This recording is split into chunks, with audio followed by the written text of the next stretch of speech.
Shalom. First and foremost, I want to give all praises, honor, and glory to Yahweh, Bahasham, Yahweh Shai, Bahasham, Racha Kodash. Double honors to the elders and the apostles of Great Millstone, and peace and blessings to the elect. And today we're going to go into the book of Galatians, the second chapter. Then 14 years after, I went up again to Jerusalem with Barnabas and took Titus with me also. And as I think he mentions in here, right, about Titus being a Greek, the third verse, which once again, he was an Israelite, that he wasn't born in the customs of Israel. So he grew up, after the customs of the Greeks. And so there are certain things that he didn't do, right, or didn't practice. But by blood, he was an Israelite, okay, who had now become a believer by the hands of Paul. So he says here, right, 14 years after, he goes up to Jerusalem with Titus and Barnabas. And I went up by revelation. Okay, so the Spirit led him, right? The Spirit basically told him, look, go, you go up there. And now remember, when you go back to the book of Acts, right, before Acts 15, when you go back, Paul, you had prophets, right, Agabus being one of them, that came to Antioch and prophesied about a dearth, okay, that should happen. Let me see if I can find that. This is Acts 15. Let's see if it's before that. That should happen before that would, a famine that would happen. And so Paul ended up going to Jerusalem with Barnabas to let me see if it's in here, to send aid, right, and relief.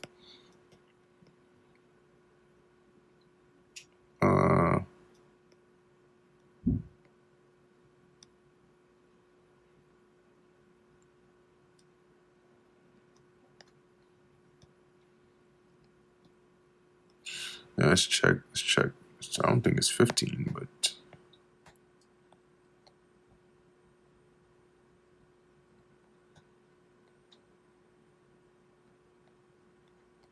okay, it might be in one of the earlier chapters. Whoa. Calm down. All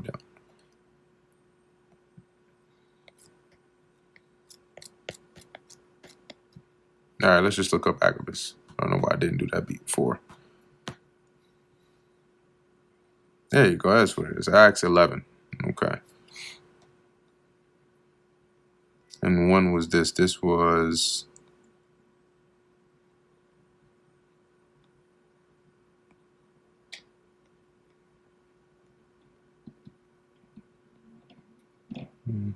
Yes.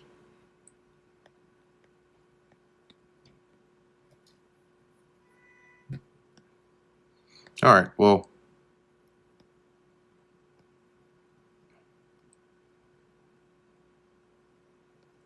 yeah, I'm wondering. I forgot exactly when this point was that Agabus prophesied this, but long story short, there were multiple times when Paul had to go to Jerusalem, but he wasn't there as frequently as he was in Antioch, right? And he mentions that how pretty much the Lord had it to where the apostleship of the circumcision was basically placed upon Peter, while the apostleship of the uncircumcision was placed upon Paul. So there wouldn't be a need for Paul to be based in Jerusalem with Peter there, at the same time. Meanwhile, they have, somewhat different audience, right, to which they're all Israelites anyway, but to preach the gospel too. So in any case, continuing here in Galatians 2, so the Lord through the Spirit directed Paul to go up to Jerusalem. And as he says, he went there and communicated unto them that gospel which I preach among the Gentiles, being these Israelites that had now come to the realization, right, of being Israelites and the belief in Yahweh Shai. But as he says here, but privately to them which were of reputation, lest by any means I should run or had run in vain. Because Paul wanted to make sure that the things that the gospel he was preaching to them was in line, right, with the things that were being taught at Jerusalem. Okay, so he privately, as he says, and we'll read this in the NLT as well, but he basically, those that were of reputation, right, that were established in the church, he basically just confirmed with them, as he says, lest by any means I should run or had run in vain, meaning the things that he would have taught would have been wasted effort if it wasn't in line with what they were teaching. So it says in NLT, I went there because God revealed to me that I should go. While I was there, I met privately with those considered to be leaders of the church and shared with them the message I had been preaching to the Gentiles. I wanted to make sure that we were in agreement for fear that all my efforts had been wasted and I was running the race for nothing. But neither Titus, who was with me, being a Greek. Now, keep this in mind. Paul is his message here is to the churches in Galatia. And he's given them this context here, saying, look, even when I went to Jerusalem to speak to those that were elders or leaders in the church concerning the things that I was teaching you guys, as you were known as Gentiles, even when I went there and spoke with them to confirm, to make sure we were in agreement, and I had Titus with me, Titus, who was, as it says, being a Greek, so he was raised not in the non-Israelite customs, was who was with me was compelled, but neither Titus, who was with me, being a Greek, was compelled to be circumcised. So he's saying, these people are whoever it is that's coming to you and teaching you and pushing this circumcision in the law of Moses. Guess what? When I went to Jerusalem and spoke to the elders and leaders in the church, and I had Titus with me, who was a Greek, and he wasn't circumcised, they didn't say he had to be circumcised. And that because of false brethren, unawares brought in. So when you actually go into that unawares, these are men that feigned themselves, right, to be brethren or believers, but found out to be false, secretly, right, or surreptitiously brought in. And the word surreptitious means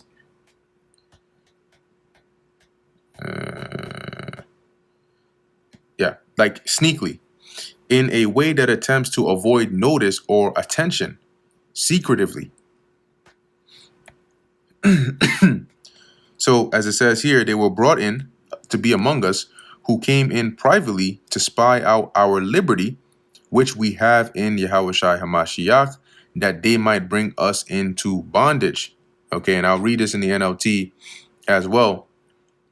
It says here, even that, and basically they wanted to bring and push that being under the law, that's the bondage, right? To be bound back to the law.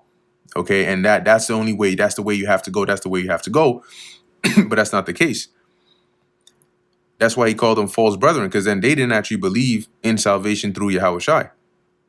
Even that question came up only because of some so-called Christians, they're false ones really, who were secretly brought in. They sneaked in to spy on us and take away the freedom we have in Yahushua HaMashiach. They wanted to enslave us and force us to follow their Jewish regulations, to whom we gave place by subjection, no, not for an hour. This is Old English, but Paul speaks in a polished Old English. So he's not saying here that they gave place to them. He's saying here they did not. Okay, that's why he says no, not for an hour. I mean, we didn't even entertain that stuff at all. And the NLT says, but we refuse to give in to them for a single moment. We wanted to preserve the truth of the gospel message for you. So he's saying there were certain men that came in among us. They heard the things that we were teaching, and they try to push that narrative of rather than being free through Yahushai being limited through the regulations of the Jewish traditions and laws. And he's saying we didn't give heed to that at all, so that we could preserve the gospel, okay, of this of salvation through faith. But of these who seemed to be somewhat, whatsoever they were, it maketh no matter to me. God accepteth no man's person. For they who seemed to be somewhat in conference added nothing to me.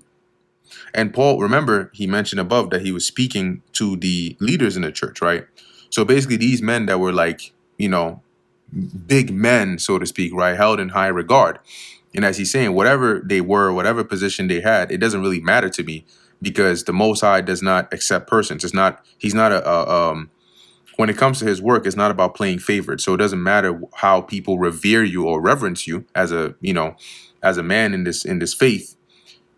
For they who seem to be somewhat, right? So he's saying even those that were considered like top men or leaders in conference, right? In let's actually go into that word conference, because he's saying here that he spoke to them, but they didn't have anything to add on to what he said, meaning they were in agreement with it, right? To lay upon in addition to, right?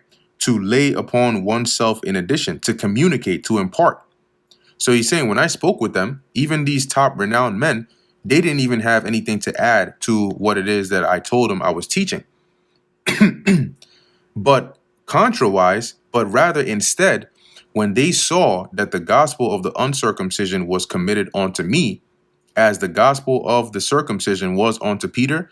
So when they saw that the Lord had ordained Paul to handle and preach and like spearhead the teaching of the gospel to the Israelites that were not raised and born in the customs, they were likened onto the uncircumcision, because a good majority of them, if not all, were actually uncircumcised. Circumcision was a custom of Israel, right? But if you weren't born in Israel, like you weren't born into that, and you were born into, amongst heathen and raised up in those Greek customs, you wouldn't be circumcised. So when they realized that the Lord had put that mission upon Paul, right, just as he had committed the preaching of the gospel to the circumcision, the Israelites that knew they were Israelites, onto Peter, for he that wrought effectually in Peter to the apostleship. So the same God that was working through Peter as the apostle of the circumcision, the same was mighty in me toward the Gentiles, toward the Israelites that didn't know they were Israelites. So you had these two types of Israelites here, but a common goal. You had Israelites that knew they were Israelites. They were of the circumcision, but that wasn't enough. The gospel still had to be preached to them so that they could believe in Yahushua. That's the end goal. But then you also had other Israelites that didn't know they were Israelites, that were raised up in other customs, that still needed to be taught the gospel, because the end goal was for them to also believe in Yahushua. And in the process for the Gentiles, right, the Israelites that didn't know they were Israelites, the process for them that the circumcision didn't have to worry about is that these didn't know. So there were things they were doing that would be contrary to the law. And there were certain things that they had to, come to terms with and understand and pick up, both in their journey in the faith of Yahushua. Things that those of the circumcision were already accustomed to doing. And that's why in the Jerusalem Council, they emphasized, look, these believe in Yahushua just like you do. And justification comes through believing in Yahushua. All right. Everything else is secondary to that. So if they believe in Yahushua, that's the first and most important part. The rest about the laws that they that they have to keep and this, don't try to burden them with everything that you do, because they're not accustomed to that. They weren't raised like that. And you're going to put too much upon them as to where the primary focus should be on the faith in Yahushua, and they'll pick up the rest as time goes on. That's why in the council, the apostles selected, the main core things and said, look, These are non-negotiables, right? You do these, you stay away from that. The rest you sort of pick up as you go, but focus mainly on the faith in Yahweh Shai. And when James, Cephas, and John, Cephas being Peter, and these were the heads of the church, who seemed to be pillars, see, heads, perceived the grace that was given unto me, they gave me, or they gave to me, they gave to me and Barnabas the right hands of fellowship. And the right hands of fellowship, it's is really just like saying they co-signed or they signed off on or authorized, which, you know, maybe that might be a bad use of words, but we'll just say they signed off on the work that Paul and Barnabas were doing, that we should go onto the heathen and they onto the circumcision. So they were like, okay, look, it makes sense that this is how the Most High is setting it up. So, you know, you go, you know, to the Asia Minor and those areas, and you teach them, and we'll stay within these areas where you had Israelites that knew they were Israelites, and we'll teach them here. Only they would that we should remember the poor, the same which I also was forward to do, right? Which is, don't neglect the poor, right? NLT, their only suggestion was that we keep on helping the poor, which I have always been eager to do. Now, remember, the Apostle Paul, he's his message to the Galatians, the churches in Galatia is, look, number one, what I taught you is true, it's authentic, right? I was ordained by the Most High. Like, for example, when I went here and I spoke to them, this is what they said. When I took Titus with me and he wasn't circumcised, they didn't say he had to be circumcised, right? Even the apostles in Jerusalem already, you know, signed off on the work that I'm doing with Barnabas. So what I'm telling you, I am an authority, right, for you to listen to me and not to be swayed by men coming to you and teaching something else. But when Peter was come to Antioch, I withstood him to the face, because he was to be blamed. For before that certain came from James, he did eat with the Gentiles. So Peter came to Antioch. Paul's given an account, right? Peter came to Antioch, and at some point later, men that came from James, were sent by James, also came to Antioch. But before those people got there, right, Peter, as it says, he did eat with the Gentiles. These were Israelites that, once again, weren't raised in the customs of Israel, right? So they were, some were uncircumcised, right? Some of the foods they ate might not have been like what we ate, but they let them know, look, if it has some abominable things in there, you can't eat that. But Peter was okay, breaking bread with them, right? And that's something that was actually frowned upon prior to this whole situation. That's why they try to, rip him a new one when he went into the household of Cornelius and broke bread with them. And then he had to explain it to them.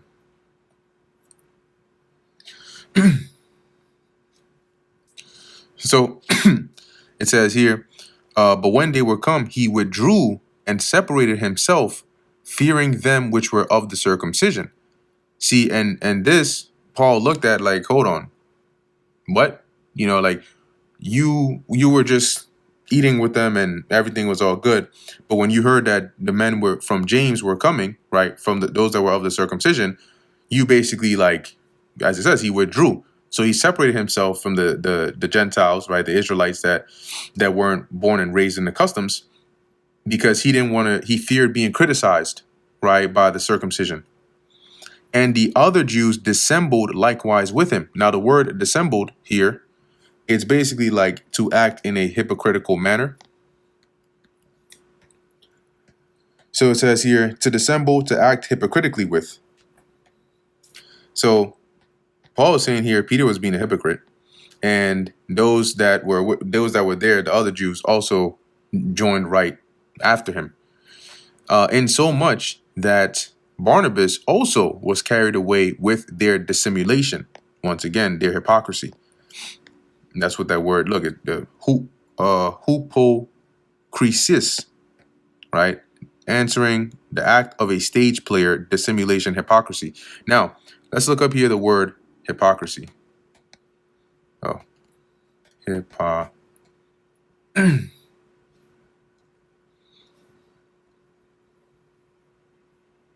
So it says hypocrisy, the practice of claiming to have moral standards or beliefs to which one's own behavior does not conform, right? So why did Paul say that Peter was being a hypocrite here? Because Peter claimed to believe in this gospel, right? In the gospel of Yahushua. The gospel of Yahushua says that there's no difference between the Jew or the Gentile. And Peter himself in past times did break bread with Cornelius and the rest of them. So really, according to the truth of the gospel, it shouldn't be a problem and you shouldn't be criticized if you're breaking bread with the quote unquote Gentiles, if these are believers and through their faith, they're justified. But if that's what he believed, why were his actions contrary in withdrawing himself from them because he feared he would be criticized? Because why not stand by what you push or believe? But when I saw that they walked not uprightly according to the truth of the gospel, see, I said unto Peter before them all, if thou, being a Jew, livest after the manner of the Gentiles. So you being a Jew, born and raised in the customs, right? You are able to break bread with them and hang out with them, right? And basically be buddy with them, and not as the Jews, because the Jews frowned upon that. But this was through Yahushua, through the gospel of Yahushua, which was like the glue. It was okay because they were justified through faith and not through the law. So no longer was it like, oh, this is an uncircumcised person, you can't be around them. But this is an Israelite who believes in Yahushua, and you may be an Israelite who also believes in Yahushua, but you're circumcised and you were raised in the customs. But that's okay because we're one in Yahushua. But he's saying here, why compellest thou the Gentiles to live as the Jews? So if you, being a Jew, are not living as the Jews do, because you're here hanging out with Gentiles, quote unquote Gentiles, why are you then compelling them to live as you? Why are you, basically still of the energy or mindset of they gotta keep the laws, or they gotta do this, or they gotta basically heap onto them if they're gonna come into the faith, they gotta live as we do. But you are not living as you do. It says, we who are Jews by nature, meaning you were born in it, and not sinners of the Gentiles, right? So you weren't born into, let's say, the heathenistic customs, right? And basically born into sin, right? Which is the things that you just knew and you grew up with.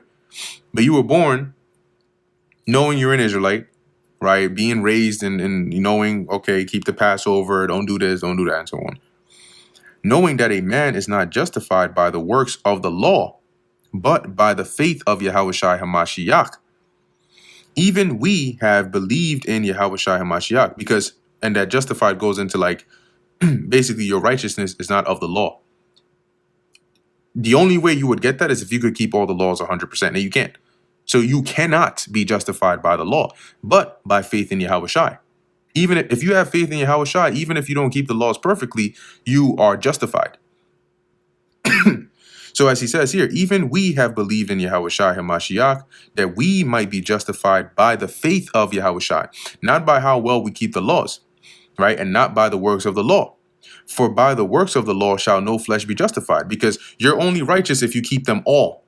And if you break one, you're in fraction of break them all. You're not, it's a all or nothing, right? With the law. So nobody can be justified by it because nobody can keep it perfectly. At least as Paul is saying, not amongst us. Our way is through Yahushua.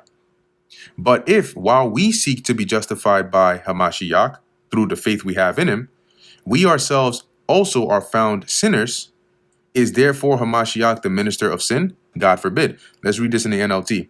But long story short, he's saying, look, actually, let me just read it. It says, but suppose we seek to be made right with God through faith in Yahushua, and then we are found guilty because we have abandoned the law.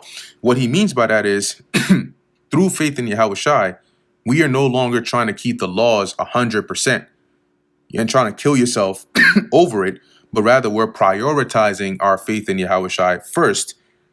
If in doing so, we are found guilty of abandoning the law, would that mean Yahushua has led us into sin?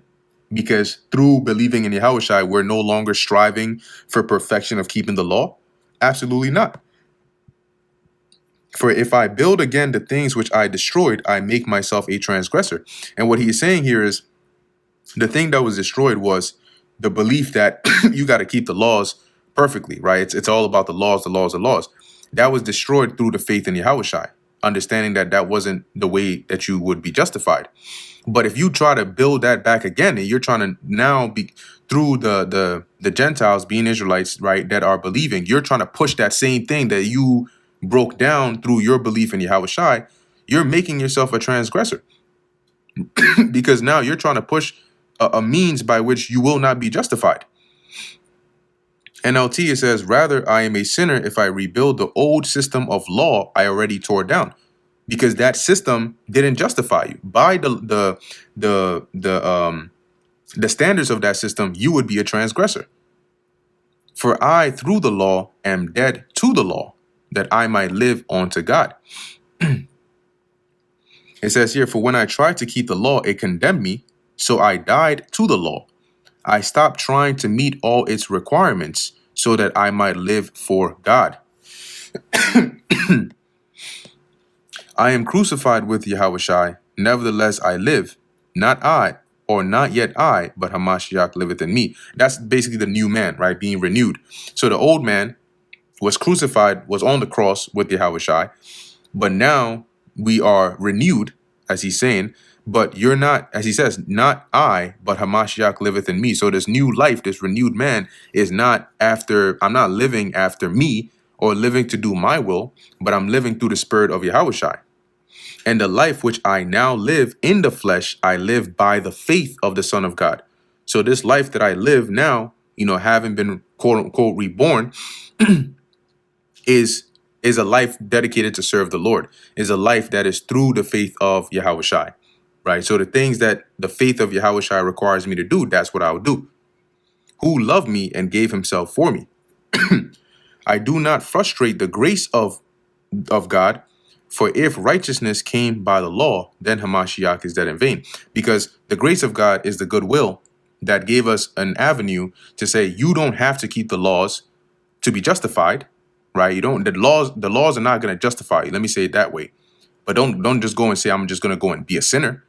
You do the best you can, but in your mind, keep in mind that what's priority is the faith in Yahushua.